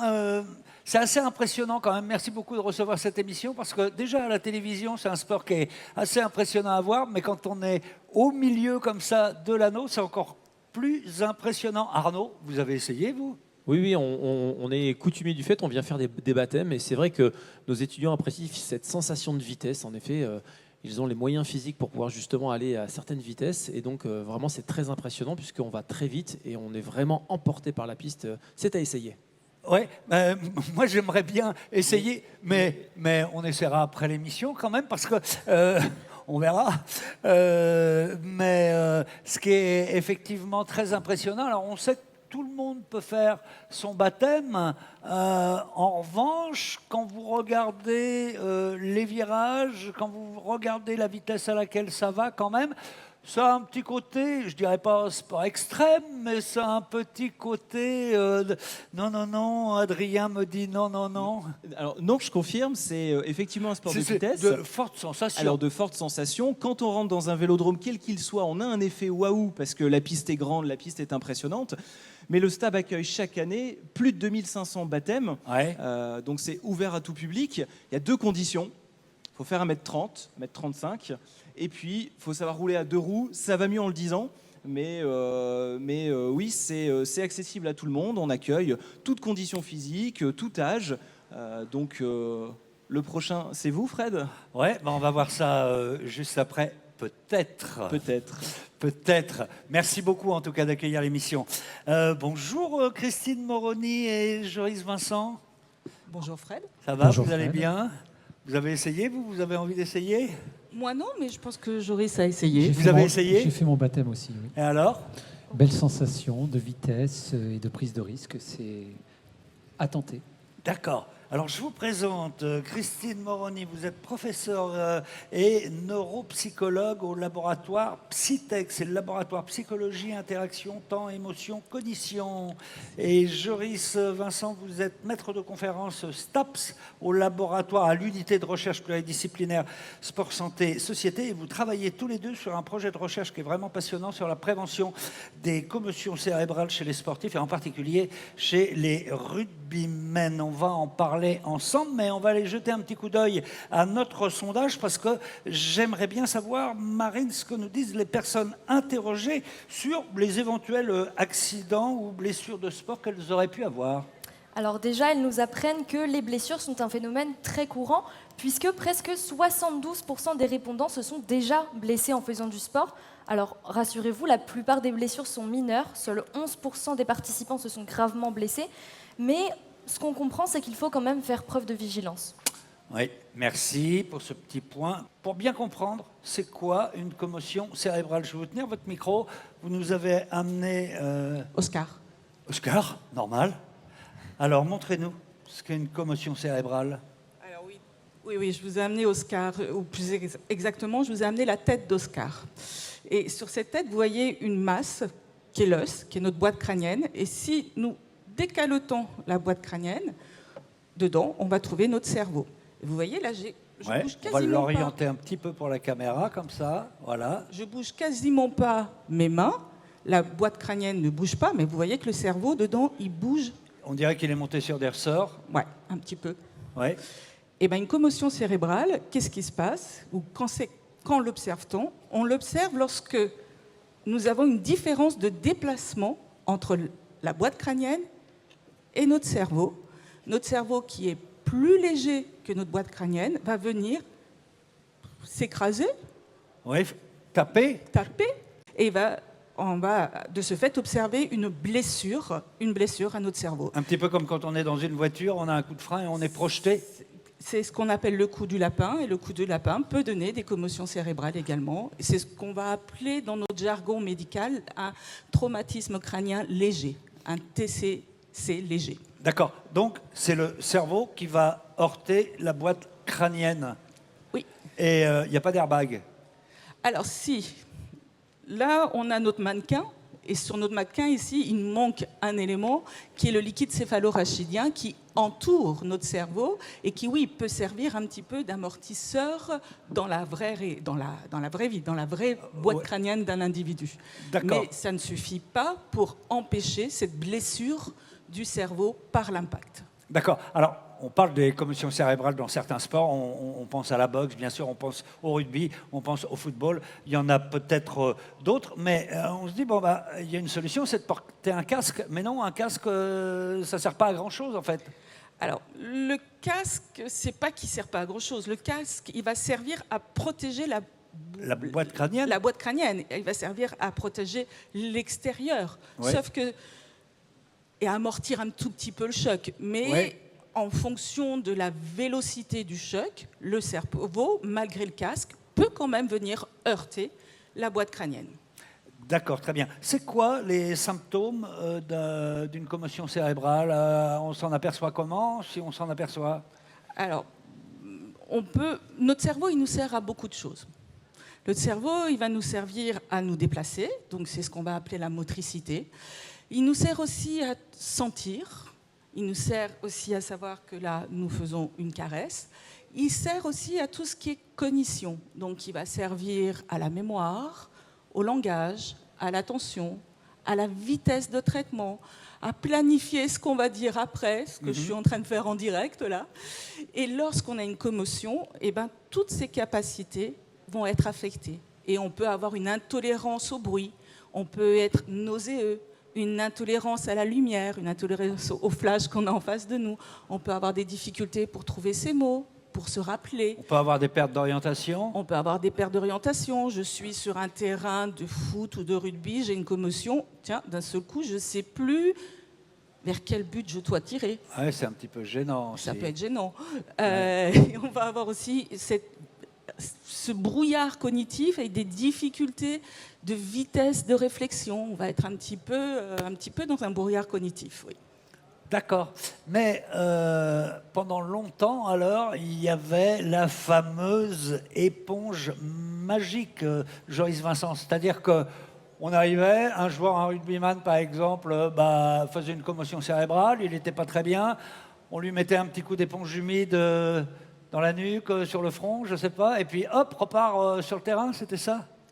Tout à fait, Fred, mais en fait, c'est lié à l'évolution du rugby. Au départ, le rugby est un jeu où on doit prouver sa virilité, sa masculinité. Et donc, le fait de recevoir des collisions, le fait de se relever après ces collisions, était le signe d'un homme fort. Et donc, jusque, on va dire, à la fin du XXe siècle, cette représentation, elle a été déterminante dans la pratique du rugby, mais aussi dans un grand nombre de pratiques physiques. Et donc, c'est à partir du moment où, en 1995, le rugby devient professionnel, que ce rapport au corps et que la problématique va évoluer. C'est-à-dire que le rugby devenant professionnel, le corps va devenir un instrument de travail. Et l'ensemble des dirigeants, des entraîneurs, des joueurs, des kinésithérapeutes ont eu le devoir et le besoin de protéger le joueur dans toutes ses dimensions. Et une des dimensions a été liée à, on va dire, cette dimension des collisions qui a touché plus particulièrement le rugbyman, comme le footballeur américain bien avant, au niveau cérébral. Mais peut-être que le diagnostic était moins évident à faire avant, où on voyait le joueur se relever, donc on disait, vas-y, compte mes doigts, j'en ai 5, allez, hop, repars. C'était peut-être un peu ça, le diagnostic rapide sur le bord du terrain, non? Tout à fait, mais il ne faut pas oublier que le rugby se construit autour de mythologie. Et donc, un des mythes, c'est par exemple Jean-Pierre Rive. Le tournoi des 5 nations, le casque d'or qui sortait du terrain ensanglanté et valorisé par Pierre Albaladejo et Roger Coudert. Et donc, globalement, déjà à cette période, il y avait ces collisions, légères ou fortes, mais elles faisaient partie de la légende de l'homme fort du rugby. Un peu le gladiateur. Voilà, exactement. Et donc, les collisions et les commotions ont toujours existé. Par contre, aujourd'hui, on en fait un centre d'intérêt qui fait qu'il devient une préoccupation sanitaire. C'est ça. Alors, on va venir au travail de recherche que vous faites ensemble, mais pour bien comprendre, il faut peut-être rappeler, même brièvement, qu'il existe aujourd'hui un protocole dans le rugby, par exemple, qui s'appelle le protocole HIA pour Head Injury Assessment. D'accord. Alors, il consiste en quoi ce protocole? Alors, ce protocole HIA, c'est le fameux protocole commotion que vous voyez, que vous avez vu là dernièrement sur les Coupes du Monde, ou qu'on voit régulièrement aussi au tournoi Destination. C'est un protocole qui va se dérouler en 3 phases. La phase que vous connaissez, c'est le joueur qui est obligé de sortir 10 minutes au moment du match, durant le match, et pendant ces 10 minutes, il va faire plusieurs examens. On va aller sur le bord du terrain, quand même. Dans les vestiaires. Dans les vestiaires. Encore dans les vestiaires. Et il va faire plusieurs examens, dont des examens qui vont venir vérifier les symptômes de la commotion sur un aspect neurologique et sur un aspect neuropsychologique. Et puis s'il y a toujours des symptômes, 24 heures après, on refait le même examen. Et si les symptômes perdurent, on va refaire la dernière étape du protocole HIA à 1 mois après l'impact. D'accord. Juste une petite précision, ça c'est pour le rugby professionnel, mais les amateurs, ça se passe comment? Dans le rugby amateur, en fait, c'est une décision d'un des acteurs du jeu, qui peut être en priorité l'arbitre, qui va sortir le carton bleu. Et lorsque l'arbitre sort le carton bleu, eh bien, le joueur est sorti définitivement du terrain. Il n'y a aucune prise de risque. Il faut bien savoir que les règles en rugby évoluent historiquement sur la préservation de la santé du joueur. Alors, il peut y avoir l'arbitre ou alors un acteur, on va dire, dans l'environnement, qui peut être soit le capitaine, soit un partenaire, soit un dirigeant, soit un entraîneur. D'accord. Donc ça, on a bien compris, c'est le protocole. Mais vous dites, il y a des biais et ils ne marchent pas si bien que ça. C'est quoi les biais? Je ne sais pas s'ils ne marchent pas si bien que ça, je sais juste qu'il y a des biais. Et c'est quoi les biais? Les biais, c'est que, vous le voyez d'ailleurs, hein, quand sur un match, l'arbitre demande aux joueurs de sortir, ils ne sont pas d'accord, ils ne sont pas très volontaires pour sortir. D'ailleurs, il y a eu dans le tournoi Destination cette année, il y a eu une sorte d'embouteillage sur un match. Il y a eu 5-6 protocoles commotion les uns après les autres. Bon, en tout cas, les joueurs ne sont pas vraiment ravis de sortir. Ce qu'ils veulent, c'est jouer. Oui. Et dans ce protocole commotion, il y a notamment un test de mémoire où on leur fait apprendre une liste de mots. Oui. Et c'est nous, examinateurs, qui décidons quelle liste de mots on leur fait apprendre. On a un choix parmi 5 listes de mots. Mais souvent, ce qu'on peut observer, c'est qu'au moment où on arrive, on leur dit voilà, je vais vous faire apprendre des mots, puis après, vous allez les répéter. Et puis, ils vous disent non, c'est pas cette liste que j'ai appris. C'est une autre liste. Pourquoi ? Parce que le protocole HIA, on le trouve sur Internet. Donc les joueurs, bien souvent, puisqu'ils veulent jouer, c'est leur volonté de jouer, ils vont apprendre les listes. Et lorsqu'on essaye de mesurer les séquelles de la commotion, on ne sait plus ce qu'on mesure. Parce qu'on va voir apparaître des mots qu'on n'a, nous, pas évoqués, mais qui étaient dans les autres listes, qui viennent apparaître. Et on a comme ceci une mesure qui est totalement polluée. Et on ne sait plus ce qu'on mesure et on ne sait plus si on arrive à capturer les conséquences d'une commotion cérébrale. D'accord. Donc c'est quoi le protocole que vous proposez, vous, pour essayer de faire en sorte d'avoir des informations plus fiables, on va dire? Donc d'un outil d'aide à la décision. C'est ce qu'on est en train d'essayer de construire. Et donc il faut penser que le rugby, c'est un joueur qui se pilote. Il se pilote dans la gestion de collision ou non. Et donc, le test que Christine va éventuellement vous montrer vise à mettre ce joueur dans la situation de prise de décision pour observer dans une certaine réalité la capacité du joueur à prendre des décisions qui ne le mettent pas en danger. Et donc, c'est dans cette logique qu'on a construit, on va dire, ce nouvel outil. Christine ? Donc là, vous allez nous montrer... En fait, ça, c'est le genre de test que vous faites sur des personnes qui ont été victimes d'une commotion. Avec ce matériel. Alors, on va essayer de bien le montrer à la caméra. Est-ce qu'on le voit bien? Voilà, sans trop de reflets. Alors, dites-nous, par exemple. Alors là, vous avez une carte qui vient de se retourner. Donc, dès qu'elle se retourne, on va appuyer sur le pad bleu. Voilà. Alors, attendez, ce qu'on va faire, c'est que vous allez voir, pour que vous voyez mieux, ça va être plus pratique. Donc, dès que la carte se retourne, j'appuie sur le pad bleu. Et on va comme ceci. Et on dit tout de suite, à toute vitesse, ce qu'on voit. Eh ben, on va pouvoir mesurer un temps de réaction. D'accord. Qu'on va venir comparer avec d'autres situations où, cette fois-ci, on a toujours une carte qui se retourne. Soit elle est rouge, j'appuie sur le pad rouge. Soit elle est rouge, j'appuie sur le pad rouge. Soit elle est noire, j'appuie sur le pad noir. Et là, une astuce pour les joueurs, c'est surtout de leur dire de ne pas appuyer avant que la carte se retourne, sinon c'est un plaquage sans ballon. Ah oui, d'accord. Donc ça fait partie des tests qu'on a mis au point. Et puis juste la toute dernière, parce que on est allé un tout petit peu pour taquiner les joueurs. Lorsque maintenant la carte se retourne, si elle est noire, je dois appuyer sur le rouge. Ah, vous leur faites faire l'inverse. Et si elle est noire, j'appuie toujours sur le rouge. Et si maintenant elle est toujours noire, j'appuie sur le rouge. D'accord. Voilà, donc on fait l'inverse. Ok, et vous l'avez testé évidemment sur un panel, si j'ose dire, de personnes victimes de commotion.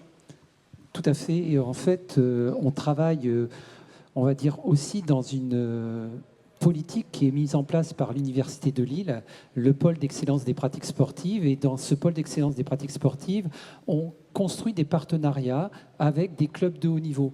Et donc, pour répondre très concrètement, nous travaillons actuellement avec le Stade Villeneuvois féminin, qui est en élite 1 féminine, l'OMR, l'Olympique Marcois Rugby Métropole, qui est en 4e division, la Nationale 2. Et on a mis en place depuis cette année aussi un protocole de recherche avec les filles du LOSC qui sont sur la D1 à Kerma. Donc on travaille avec vraiment des populations de plus haut niveau. Et puis on travaille aussi avec des populations, on va dire, en formation. Mais ça, c'est d'autres projets qui sont en cours. D'accord. À la fois sur ce test, mais votre objectif, c'est de collecter le maximum d'informations qui peuvent venir de partout, y compris de la radiologie. C'est ça. C'est-à-dire que ici, vous avez 2 représentants de notre groupe de recherche, mais on a aussi d'autres chercheurs avec nous et on va aussi tenter d'avoir d'autres indicateurs des indicateurs électrophysiologiques, des indicateurs d'imagerie cérébrale, des indicateurs de réaction, notamment de la dilatation de la pupille, avec Laurence Parot, qui est un chercheur de Scalab, le même chercheur que Kevin Delevoye qu'on a aperçu tout à l'heure. On va essayer de collecter, d'intégrer tous ces indicateurs pour vraiment essayer de trouver, de capturer toutes les conséquences potentielles d'une commotion cérébrale.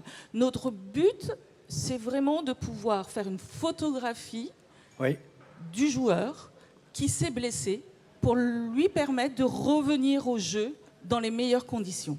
Quelles sont les conséquences les plus graves d'une succession de commotions cérébrales? Est-ce qu'on le sait? On a parlé de maladies neurodégénératives précoces parfois.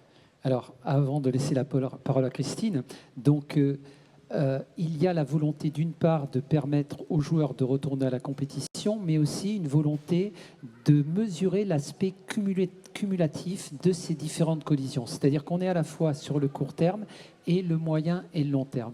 Et donc, très concrètement, pour répondre à votre question, il y a beaucoup de légendes et de mythologies autour du rugby. Et donc, il y a beaucoup de fantasmes autour de ces commotions cérébrales. Et donc, quels sont les effets à long terme des commotions cérébrales? Il y a encore des grandes questions qui sont posées. Et Christine va apporter déjà peut-être quelques petites pistes de réponse. Je vais essayer, parce que je ne voudrais pas dire qu'une commotion cérébrale donne obligatoirement un processus neurodégénératif, que ce soit une maladie d'Alzheimer ou une maladie de Parkinson, ce qui était le cas de Mohamed Ali. C'est troublant quand on les entend. Oui, j'ai eu peur aussi qu'il y ait une chute. Ce qui est sûr, lorsqu'on travaille chez les individus, non des sportifs de haut niveau, ni de la pratique amateur de sportifs, mais lorsqu'on travaille avec des patients qui sont cérébrolésés, qui ont été victimes d'un traumatisme crânien modéré à sévère, le fait d'avoir été victime d'un traumatisme crânien peut être un facteur de risque qui augmente le risque justement de présenter un processus neurodégénératif. Mais ce n'est pas le seul. Et il y a plein d'autres facteurs qui vont expliquer l'apparition d'un processus neurodégénératif. C'est pour ça qu'actuellement, on n'a pas de relation linéaire entre avoir eu 1, 2, 3 commotions et avoir un processus neurodégénératif. D'accord. Et la finalité également de votre travail, c'est de faire évoluer les mentalités dans le jeu, chez les joueurs, dans l'encadrement des joueurs, peut-être aussi les règles du jeu, pourquoi pas ? Tout à fait, il y a différentes finalités dans la recherche. Donc c'est un outil d'aide à la décision. D'aide à la décision, d'une part, au niveau de l'évolution des règlements. Et donc, que ce soit la World Rugby comme la Fédération française de rugby, eh bien, il y a la proposition de faire évoluer certaines techniques, en particulier liées au plaquage, à la hauteur du plaquage. Donc ça peut être une première action. La deuxième action, elle est liée aussi dans la formation technique et physique des joueurs. Et donc, globalement, le rugby est un sport d'appui. Et donc, à partir de ces mesures, on peut faire évoluer l'apprentissage des techniques. Et puis, la troisième dimension, elle est liée aussi aux représentations que les joueurs ou les joueuses peuvent avoir du rugby. Le rugby, ce n'est pas simplement un sport où on se fait mal. Et donc, un des enjeux, c'est aussi de transformer progressivement la représentation de son rapport au corps et la représentation de la douleur. Et donc, voilà un petit peu des pistes qui peuvent, on va dire, servir, qui peuvent être utilisées à partir de la recherche que l'on est en train d'effectuer. Oui. Arnaud ? Oui, on voit que finalement, aujourd'hui, à travers l'ensemble des sujets, cet éducateur sportif, il va devoir apprendre finalement à utiliser des tablettes. On le voyait tout à l'heure pour le diabète, finalement aussi des capteurs. Ça veut donc dire que finalement, il va devoir être formé sur des protocoles. Ça veut donc dire que finalement, on voit que le sport et les formations dans le sport vont devoir se préparer à intégrer tous ces résultats de recherche.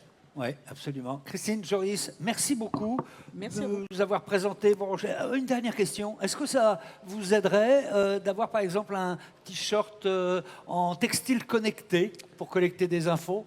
Oui.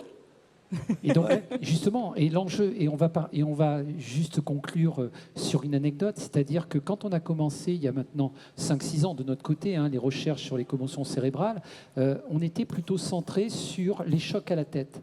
Et en fait, dans les observations, les statistiques, on s'est rendu compte qu'il y avait des joueurs qui étaient commotionnés et qui n'avaient pas reçu de collision à la tête. Pourquoi ? Parce que, en fait, le plus souvent, ils avaient des collisions au niveau du coccyx. Et donc, par résonance, il y avait, comme l'a montré Christine, des mouvements, on va dire, anormaux du cerveau dans la boîte crânienne. Et donc, on est en train d'essayer aussi, dans notre évolution de recherche, de connecter la totalité du joueur, que ce soit avec des semelles, des bas, des shorts, des maillots, qui nous permettent de voir ces différences d'accélération et ces vitesses angulaires. Donc, la recherche, c'est mettre, comme l'a dit Arnaud tout à l'heure, en synergie différents champs, différentes observations pour répondre à la complexité et la beauté du sport.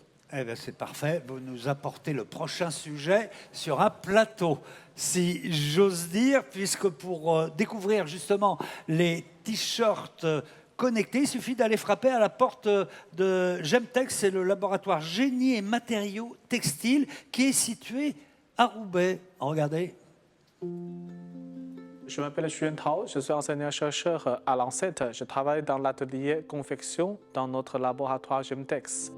C'est un laboratoire de génie matériaux textiles où on fait la recherche sur le textile innovant. Je travaille sur un t-shirt intelligent. Ça veut dire quoi, t-shirt intelligent? Ça, c'est un t-shirt, on a intégré les composants électroniques et l'algorithme basé sur l'intelligence artificielle pour analyser le comportement et les signaux biologiques du porteur. Aujourd'hui, pour évaluer la performance sportive, on demande à l'athlète de porter un masque, courir sur le tapis de course, et puis il va coller plusieurs électrodes sur le corps. Donc du coup, ça ajoute une contrainte en termes de temps, et surtout en termes d'activité. Si on porte le t-shirt connecté, donc du coup, il n'y a plus ce type de limite.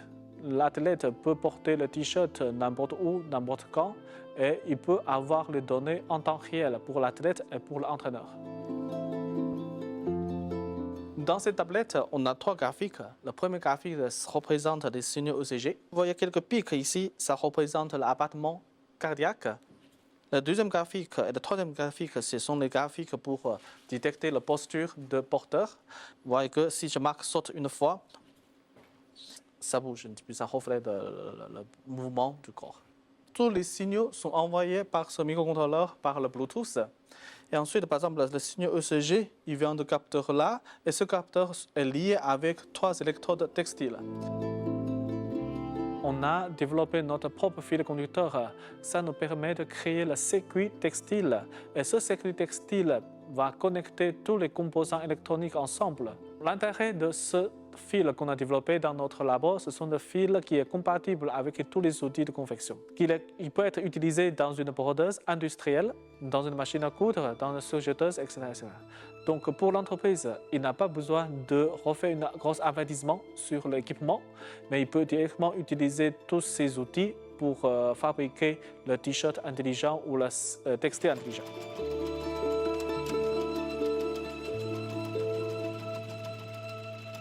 Ça, c'est l'équivalent de ruban, ce qu'on a vu tout à l'heure avec Marc.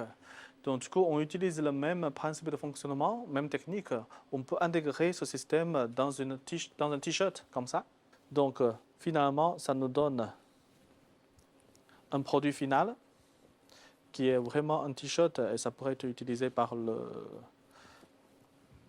l'athlète ou le pompier, comme ça. Ce qu'on peut rêver, c'est que vous entrez dans un magasin de sport, vous trouvez un t-shirt. Dans ce t-shirt-là, il peut capter tous les signaux biologiques et puis ça ne coûte pas cher. Et puis vous ne sentez pas le composant rigide qui va influencer le confort. Ça peut être utilisé pour le sport, pour la santé et pour quelques métiers spéciaux, par exemple pompiers, police, pour ce type d'activité qu'on a besoin de surveiller l'état de santé. Encore de la technologie au service du sport. On va continuer sur le sujet. Nous avons le plaisir d'accueillir Jérémy Boulanger. Bonjour Jérémy. Vous êtes maître de conférence, chercheur au laboratoire Cristal. C'est le centre de recherche en informatique, signal et automatique de Lille. Alors merci d'être avec nous. Et vous travaillez sur le projet Neptune. Alors là, il s'agit de poser des capteurs sur les bras, sur les jambes, peut-être ailleurs, sur la nuque aussi. Je ne sais pas où exactement. Des nageurs, alors des nageurs haut niveau, hein, nageurs professionnels, des grands champions. C'est quoi l'objectif? Donc effectivement, alors là, on parle de poser des capteurs sur des nageurs, sur des athlètes, mais il faut savoir que on travaille aussi avec des caméras, avec d'autres types de systèmes. Ouais. Mais le but, c'est de développer des outils de mesure de la performance pour ensuite mesurer à l'aide de ces capteurs ou des caméras des indicateurs, des choses qui vont nous indiquer sur est-ce qu'un athlète, est-ce qu'il est efficace, est-ce qu'il n'est pas efficace, sur quelle partie est-ce qu'il est bien ou pas, et pour donner ça aux entraîneurs pour qu'ils puissent modifier la façon dont ils travaillent. On va prendre justement l'exemple bien précis de la natation, puisque là, vous étudiez ce que vous appelez c'est quoi, les cycles de nage. C'est ça, je crois qu'on va voir des images à l'écran. Vous allez essayer de nous les commenter. C'est quoi exactement ces cycles de nage avec des courbes là, hein? Donc les courbes qu'on voit là, ce sont des courbes qui sont directement issues des capteurs, les données qu'on a connectées. Alors c'est surtout la courbe qui est celle au-dessus. Ouais. C'est ça qui représente un petit peu ce que le capteur il va enregistrer. Et c'est quoi la pointe? Alors pourquoi ça varie comme ça? On voit une pointe, là, ça redescend. Alors pour expliquer un petit peu ça, il faut un petit peu expliquer qu'est-ce que le capteur il va mesurer. Donc c'est un capteur qui possède un accéléromètre et un gyroscope. Et donc, l'accéléromètre, ça va déjà permettre de mesurer l'accélération du bras. Et le gyroscope, ça va permettre de mesurer ce qu'on appelle la vitesse angulaire, c'est-à-dire à quelle vitesse le capteur tourne sur lui-même. Et donc, un grand pic, ça veut dire que ça correspond à une grande vitesse, c'est-à-dire que le bras tourne très vite. D'accord. Et sur le cycle de nage, donc là en l'occurrence, c'est pour le crawl, ça correspond au retour aérien du bras. Lorsque le bras revient vers l'avant, à ce moment-là, le bras sort de l'eau. Et ben dans ces cas-là, tout le monde a conscience qu'en dehors de l'eau, les mouvements ils sont beaucoup plus vite. Et donc c'est pour ça qu'on a un grand pic de vitesse. Donc vous avez des gyromètres dedans, et tout ça, non, ce petit capteur, vous pouvez je peux le montrer, on va le montrer à la caméra. Tout ça dans un petit capteur comme ça. Alors, ce ne sont pas exactement les mêmes capteurs qu'on utilise parce qu'on a besoin de capteurs qui sont étanches. Puisqu'il faut aller sous l'eau, mais c'est typiquement le même genre de matériel. Donc ce sont des capteurs qui font accéléromètre, qui font aussi gyroscope, mais ce n'est pas une technologie qui est complètement différente de ce qu'on peut croiser dans les téléphones portables, etc. La différence, c'est que nous, on a besoin de capteurs qui soient étanches, sur lesquels on puisse en connecter 5 ou 6 en même temps pour récupérer les données directement quand elles sont enregistrées. Donc ça, vous en mettez combien sur un nageur? Donc sur un nageur, on en met en tout cas un sur chaque jambe, un sur chaque bras, pour mesurer un petit peu la coordination qu'il peut y avoir entre les deux jambes ou entre les deux bras ou entre les jambes et les bras. On en met par ailleurs un au niveau du bassin et puis un au niveau des omoplates pour voir par ailleurs quel va être le rapport entre les épaules et le bassin pour le nageur pour mesurer différents effets qui peuvent arriver pour les nageurs ou pour les paranageurs. Alors le but, c'est d'être beaucoup plus précis dans la mesure de tous ces paramètres de performance d'un athlète, mais jusqu'à présent, c'est un travail qui se faisait quand même, mais il se faisait comment? Alors, non seulement précis, mais surtout en fait automatique, parce que jusqu'à maintenant, la façon dont ça se faisait, c'était on prenait des vidéos et ensuite il y avait des personnes qui regardaient la vidéo au ralenti, en boucle, et puis qui notaient tout sur un calepin manuellement. Donc vous imaginez très bien la quantité de travail que ça peut représenter. Et donc là, par contre, l'idée, c'est qu'on puisse avoir un programme informatique qui récupère automatiquement les données, qui fait les traitements, qui fait les calculs, et puis finalement, en 10 minutes, qui nous ressort tous les indicateurs qu'on a besoin, alors que jusqu'à maintenant, il fallait quelques heures de traitement. D'accord. Alors, il faut dire qu'il ne transmet pas les informations immédiatement, parce qu'on ne peut pas transmettre des infos, on est dans l'eau, quoi. Donc, il faut enregistrer les infos. Alors, il y a différents types de capteurs, il y a différentes technologies. Il y a des capteurs qui enregistrent en continu avec une petite carte mémoire à l'intérieur, et puis ensuite on télécharge les données sur l'ordinateur. Et il y a aussi des capteurs qui transmettent directement sans fil. Alors, il ne faut pas être très très loin, donc c'est pas possible de partir faire de la natation en pleine mer, etc. Mais en tout cas, qui permettent directement de collecter les données avec des protocoles. Oui. Même si les capteurs sont dans l'eau. Même si les capteurs sont dans l'eau, alors après, ils ne sont pas non plus très très profondément dans l'eau, mais ça fonctionne quand même. Donc, on peut très bien imaginer, dans les entraînements, en fait, on a l'entraîneur qui est juste sur le bord de la piscine, qui reçoit tout de suite les informations et qui travaille avec l'athlète en lui disant « Tiens, essaye ça » ou « Essaye de modifier ton geste à ce moment-là ». Voilà, alors, en tout cas, on va être capable de donner des mesures et puis en tout cas des choses pour indiquer la performance qui sont plus poussées que ce que l'entraîneur pouvait faire jusqu'à maintenant. C'est-à-dire qu'on va être capable de mesurer autre chose que simplement le nombre de cycles de nage par seconde ou le temps qu'il va mettre, que le nageur va mettre pour faire une longueur. Ouais. Et on va être capable de mesurer beaucoup plus de choses sur la trajectoire, sur la coordination. Et en fait, non seulement on peut le faire, mais ça va être des outils qui seront nouveaux aussi pour les entraîneurs parce que c'est des choses sur lesquelles ils n'ont pas l'habitude d'avoir ce genre de retour et puis en fait d'avoir ce genre d'informations. D'accord. Alors, on parlait de l'objectif des Jeux Olympiques, mais les nageurs français l'utilisent déjà. On en est où? Eh ben, pour l'instant, c'est pas encore très développé parce que il faut dire que ça arrive vite, hein, les JO. Alors, ça arrive vite, ça, bien sûr, ça arrive bien trop vite. On aimerait bien effectivement que ce soit des choses qui soient beaucoup plus développées et notamment la FFN donc, est assez partante pour utiliser ce genre de technologie assez novatrice. Mais il faut voir aussi que pour faire des enregistrements, là pour l'instant on est en phase encore de recherche, et pour faire des enregistrements, il faut convaincre les entraîneurs de dire arrête de t'entraîner pendant 1 heure, pendant une journée, pour qu'on puisse faire des mesures sur lesquelles on n'est pas encore sûr de qu'est-ce que ça va donner comme résultat. Ouais. La recherche est en avance. On a voilà, ce temps d'avance. Et finalement, les Jeux Olympiques ne sont qu'un prétexte pour peut-être justement accélérer finalement cette relation qu'il y aura entre la recherche et le milieu des fédérations. Et Jérémy le disait, la Fédération française de natation, mais finalement l'ensemble des acteurs doivent davantage collaborer avec le monde de la recherche. Le sport connecté, la transition digitale, on y est.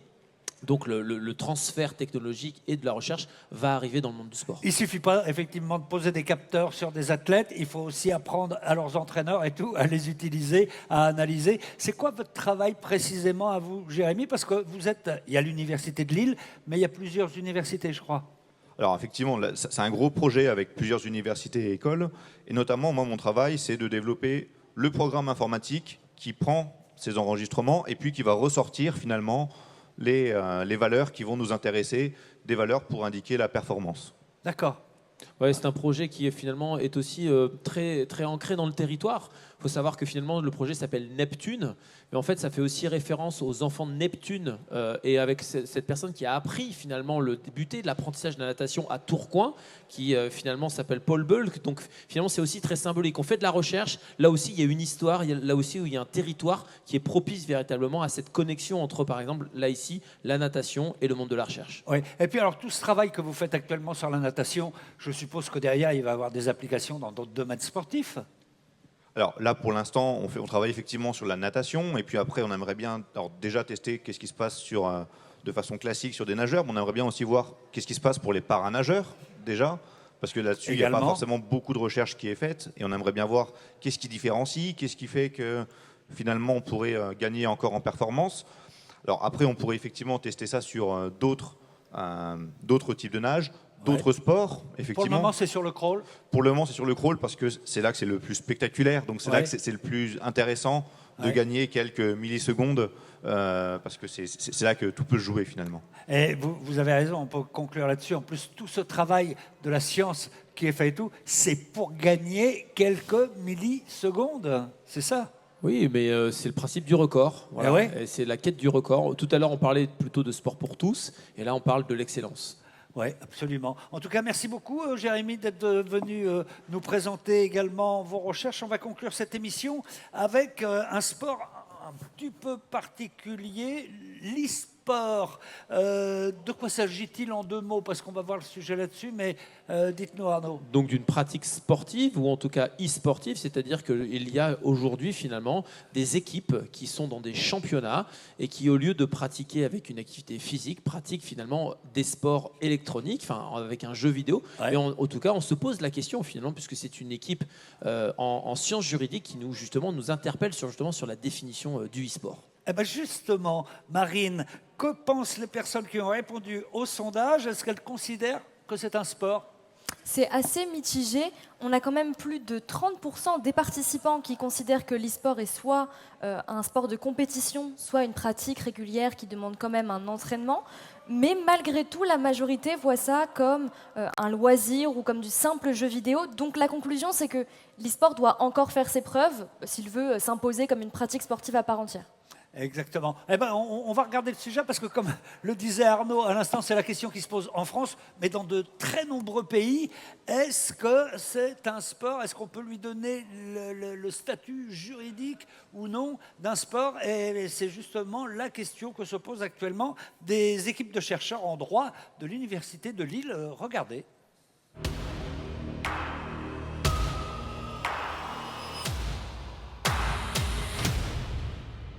Alors quand on parle d'e-sport, on a souvent tendance à visualiser un geek dans sa chambre qui joue aux consoles de jeux vidéo. L'e-sport, c'est tout autre chose, puisqu'en fait, c'est une pratique compétitive des jeux vidéo. Donc, ce sont des joueurs qui se spécialisent dans ce domaine, qui vont s'entraîner, qui font partie d'équipes, qui vont même être professionnels. Une association qui s'appelle France e-sport, qui réalise chaque année un baromètre de l'e-sport en France et en partenariat avec Médiamétrie, estime aujourd'hui le nombre d'internautes intéressés par l'e-sport à plus d'une dizaine de millions. Et ce qui est en constante augmentation chaque année. À des compétitions, on a rempli Bercy en 2019 pour les Worlds, qui sont la Coupe du Monde de League of Legends. En mai dernier, on a rempli à nouveau Bercy pour Counter-Strike. Donc ça montre qu'il y a un véritable engouement pour l'e-sport.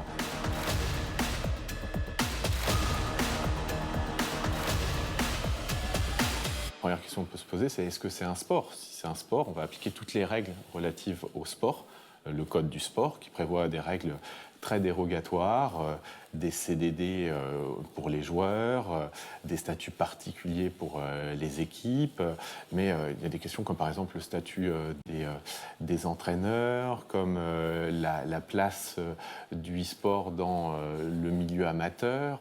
Est-ce qu'on va enseigner le e-sport à l'école comme on peut enseigner l'éducation physique et sportive?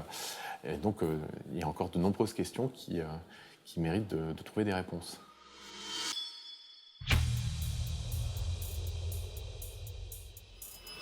Actuellement, les e-sportifs peuvent être employés sous le statut donc, de salariés, avec des contrats de travail comme dans le sport traditionnel.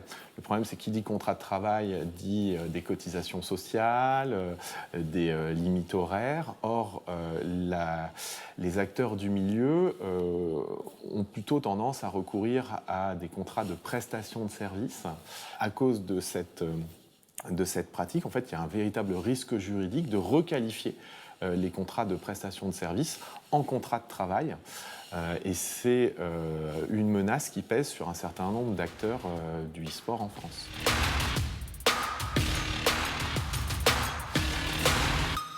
Le e-sport pourrait effectivement, s'il est considéré pleinement comme un sport, pourrait tout à fait intégrer des programmes d'accession au haut niveau. On aurait des e-sportifs de haut niveau avec de véritables équipes de France. On commence déjà à en avoir. La Fédération française de football a une équipe de e-foot. Il y a eu également des évolutions au niveau international. Des compétitions d'e-sport ont été introduites par le CIO dans leur programme de compétition, ce qu'on appelle les Virtual Series, et donc des compétitions d'e-sport parrainées par le CIO, organisées par le CIO, ont eu lieu, et il est question d'avoir des disciplines e-sportives aux futurs Jeux olympiques de Los Angeles.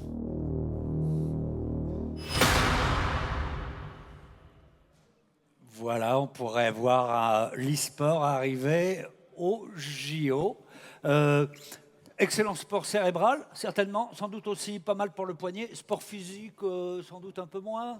Oui, mais les échecs ont été reconnus comme un sport. Donc finalement, aujourd'hui, on est vraiment dans une définition juridique. Est-ce qu'on donne au e-sport le statut juridique de sport pour pouvoir après, derrière, rentrer dans le code du sport? Donc là, ça veut donc dire que là, cette question, elle doit être tranchée pour savoir justement si après, derrière, il y aura donc des éducateurs, une fédération délégataire, pour savoir après si derrière, il y a un accompagnement de l'État, véritablement, finalement, tout ce que connaît le sport. Donc là, c'est une question qu'il faut trancher.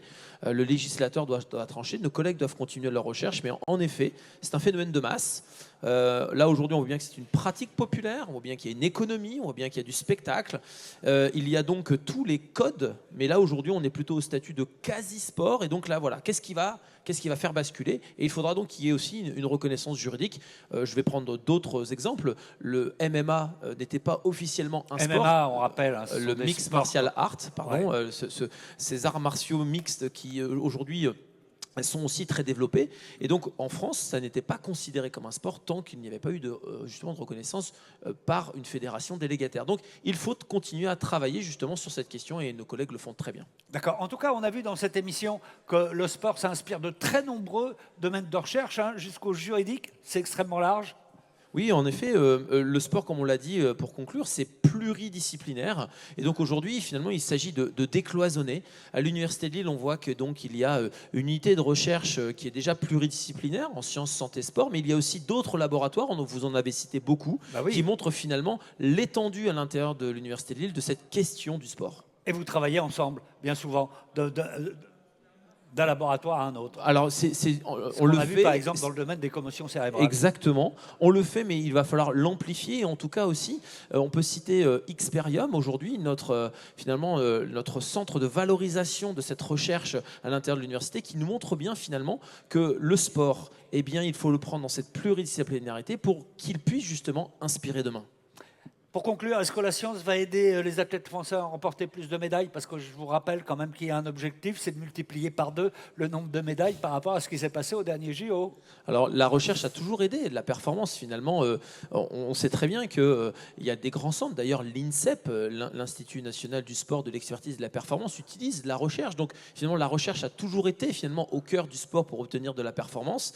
La recherche dont on vient de parler, elle profite d'une accélération en termes de visibilité, de connexion avec l'écosystème aussi, mais elle ne s'arrête pas en 2024, voire même, elle est plutôt en train d'inspirer une société qui sera véritablement cette société post-2024.